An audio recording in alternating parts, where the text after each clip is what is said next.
you could actually have the talent inside the company, but why can't the company almost extract that talent? And that's actually not a General Motors or a manufacturer problem. That is a large organization problem. Because a better example than General Motors is Google. Google invented this technology. OpenAI is a little group of people who've actually monetized it. Why Yeah. did that happen? Because that's actually a way more complex thing, because it's literally Google's job to make that technology and make it great, and they didn't.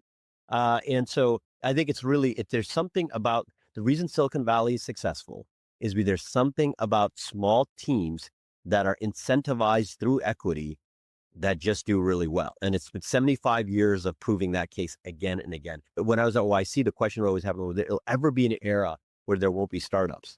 No. I actually think that there's more likely to be an era that there won't be really large tech companies before than there will be an era there will be, just because the incentive structure.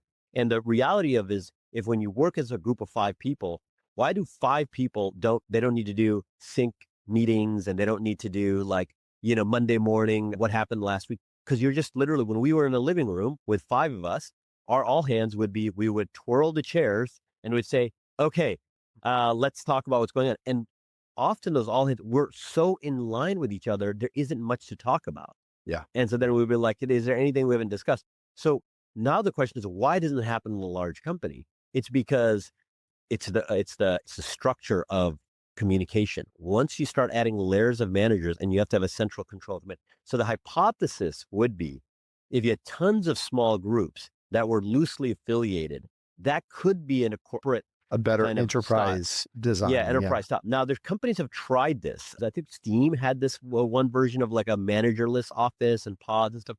We tried actually without an org chart when the company was, sub 75 people.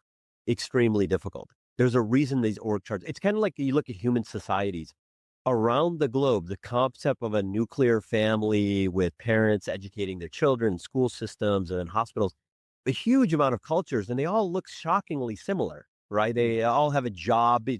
Rarely societies today, you don't have some version of a occupation that you specialize in. You don't just stay at home. So why does it happen? It's somehow the environment that's gets created that. So I think the $1 trillion question is, how can you make large organizations operate like small organizations? And that's like, how do you make a tall person operate like a small person? Or how do you make Yeah. it's almost paradoxical, because the incentives are not correct and the communication structures are not ideal for that reality.